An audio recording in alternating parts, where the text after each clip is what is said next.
Hello students, welcome back to this channel. In this video we will solve question number 7 of exercise 11.1 class 8 NCERT की new textbook से. And students, if you are watching this channel for the first time, please subscribe to this channel and share with other students. Suppose 2 kg of sugar contains 9 into 10 raised to power 6 crystals. So यहाँ पर आपको दिया गया है कि आप assume कर लो कि 2 kg of sugar में 9 into 10 raised to power 6 crystals हैं.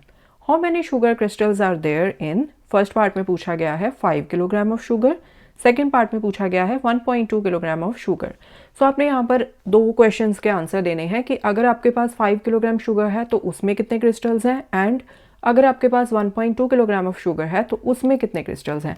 अब स्टूडेंट्स ये देखो, ये बहुत ही सिंपल क्वेश्चन है. देखने से पता चल रहा है कि ये क्वेश्चन है डायरेक्ट प्रोपोर्शन का, क्योंकि देखो फॉर एग्जाम्पल अगर 1 किलोग्राम शुगर में, छोटी सी एग्जांपल लेते हैं, 1 किलोग्राम शुगर में 10 क्रिस्टल्स हैं, 2 किलोग्राम में कितने होंगे 10 इंटू 2, 3 किलोग्राम्स में कितने होंगे 10 इंटू 3.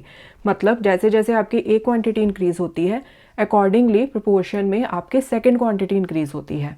एंड ऑल्सो अगर आपकी एक क्वांटिटी डिक्रीज होगी तो उसी प्रोपोर्शन में, सेम प्रोपोर्शन में जो अदर क्वांटिटी है, जो सेकेंड क्वांटिटी है, वो भी डिक्रीज होगी.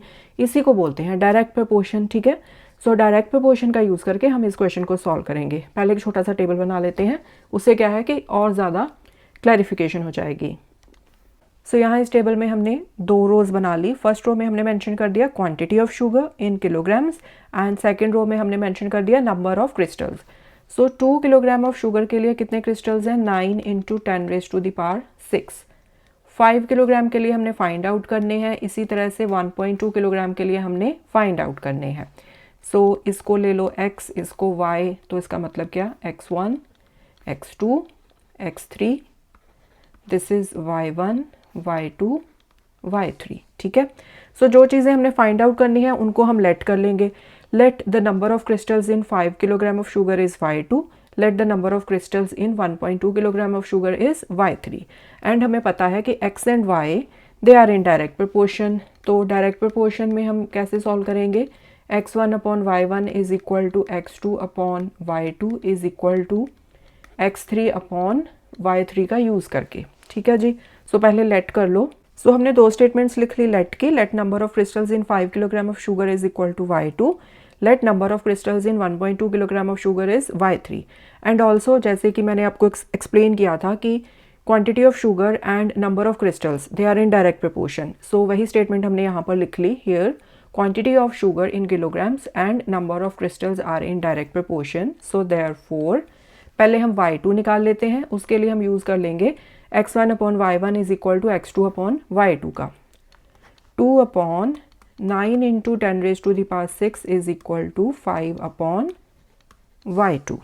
अब इनको क्रॉस मल्टीप्लाई कर लो. So 2 into y2 is equal to 5 into 9 into 10 raise to the power 6.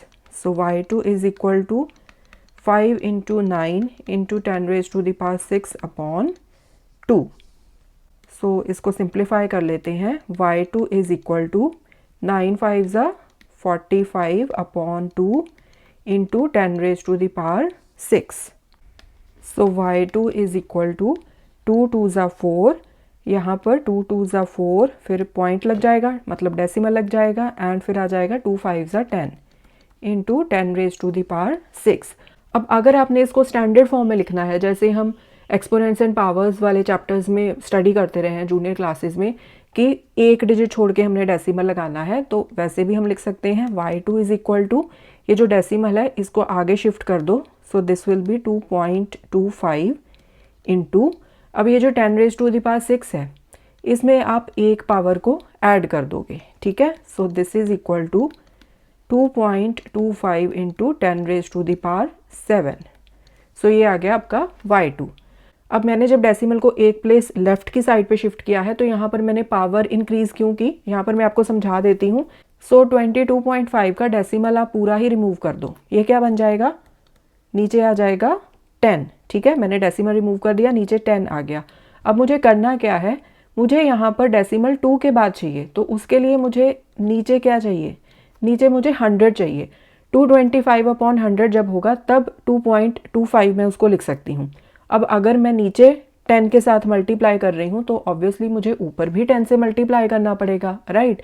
क्योंकि जो एक्चुअल नंबर है, एक्चुअल नंबर तो चेंज नहीं करना ना हमने, बस उसको लिखने का जो वे है वो हम थोड़ा सा यहाँ पर चेंज कर रहे हैं, ठीक है?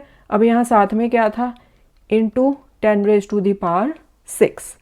अब यहाँ पर मैंने क्या किया, 225 अपॉन ये 100 रखा मैंने यहाँ पर ताकि मैं डेसिमल को एडजस्ट कर सकूँ, इंटू ये वाला जो 10 है एंड 10⁻⁶। इसका क्या मतलब है, इनकी जो पावर्स हैं वो ऐड हो जाएंगी, 6 + 1, 10 की पावर क्या है 1, सो पावर्स ऐड हो जाएंगी क्योंकि बेस सेम है।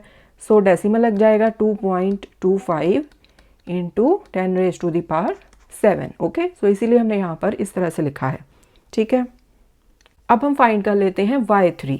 सो y3 फाइंड आउट करने के दो मेथड्स हैं, या तो आप x2/y2 = x3/y3 का यूज़ करके फाइंड आउट कर लो, या फिर आप x1/y1 = x3/y3 का यूज़ करके भी फाइंड आउट कर सकते हो, क्योंकि देखो इन सब में इक्वल का साइन है।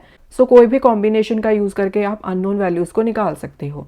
सो मैं यहाँ पर यूज़ कर लेती हूँ x1/y1 = x3/y3 का। So 2/9 into 10⁻⁶ is equal to 1.2/y3। So cross multiply कर लो, 2 into y3 is equal to 1.2 into 9 into 10⁻⁶। So y3 is equal to 1.2 into 9 into 10⁻⁶ upon 2। So 1.2 के साथ आप 2 को कैंसिल कर दो, 2 1 ज़ा 2, यहाँ पर क्या आएगा 2 0 ज़ा 0, फिर डेसिमल लग जाएगा 12, 2 6 ज़ा 12। बाकी का हम यहाँ पर सॉल्व कर लेते हैं। So y3 is equal to 0.6 into 9, ये क्या आएगा 9 6 ज़ा 54 एंड डेसिमल लगेगा पीछे से एक डिजिट छोड़ के, मतलब 5.4 इंटू 10⁻⁶।